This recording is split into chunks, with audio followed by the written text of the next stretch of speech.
आज हमने बनाए हैं भुने हुए चने के लड्डू। ये खाने में बहुत ज़्यादा टेस्टी हैं और हेल्दी तो है ही। तो चलिए देखते हैं हमने कैसे बनाए हैं भुने हुए चने के लड्डू। हमने यहाँ पर 1 कटोरी भुने हुए चने लिए हैं। आप चाहें तो इनका छिलका उतार सकते हैं और चाहे इनको ऐसे ही रहने दें। हम इनको एक मिक्सी जार में डाल देंगे और इनको पीस लेंगे।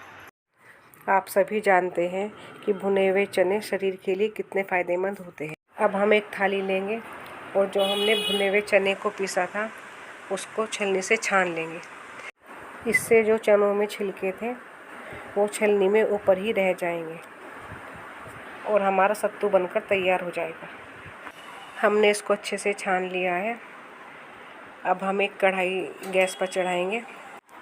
उसमें हमने आधा कटोरी आटे का लिया है और 1 बड़ा चम्मच घी डालकर उसको धीमी आंच पर हमें भूनना है।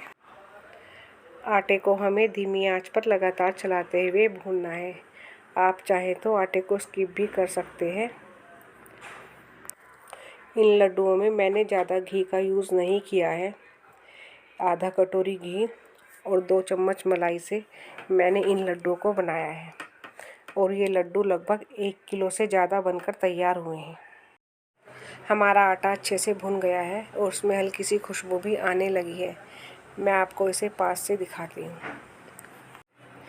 अब हम इसमें भुने हुए चने का आटा डाल देंगे और इसको चलाते हुए अच्छी तरह से मिक्स करेंगे। चने तो भुने हुए ही होते हैं तो हमें इसको अच्छे से मिक्स करना है। चने के आटे को हमें ज़्यादा भूनना नहीं है।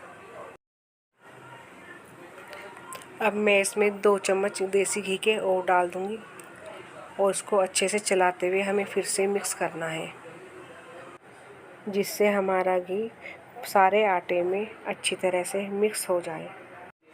मैंने यहाँ पर आधी कटोरी नारियल का बुरादा डाल दिया है और 1.5 कटोरी बूरा डाली है। मैंने 1 कटोरी भुने हुए चने और आधी कटोरी आटे का लिया था। कुल मिलाकर हमने लड्डू में 1.5 कटोरी आटा और 1.5 कटोरी बूरे का लिया है। इसको लगातार चलाते हुए हमें अच्छे से मिक्स करना है। मेरा मिश्रण गरम था तो मैंने गरम में ही इसमें बूरा डाल दी थी और उसको 5 मिनट के लिए ढककर रख देंगे। 5 मिनट बाद हमने इसका ढक्कन हटा दिया है और उसमें 1 चम्मच मलाई का डाला है। मलाई डालने के बाद हमें इसे अच्छे से मिक्स करना है। लगातार चलाते हुए हम इसे मिक्स करेंगे। अगर आपको ज़रूरत लगे तो आप 1 चम्मच मलाई का इसमें और डाल सकते हैं, जिससे आपको इसके लड्डू बनाने में आसानी होगी। मैंने भी इसमें 2 चम्मच की मलाई के ही डाले हैं और हमारा लड्डू का मिश्रण बनकर तैयार हो गया है। अब हम इसे दोनों हाथों से इसके लड्डू बनाएंगे।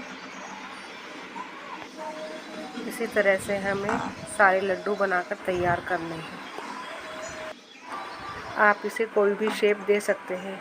आप इसके पेड़े भी बना सकते हैं और इसको नारियल के बुरादे में भी लपेट कर रख सकते हैं।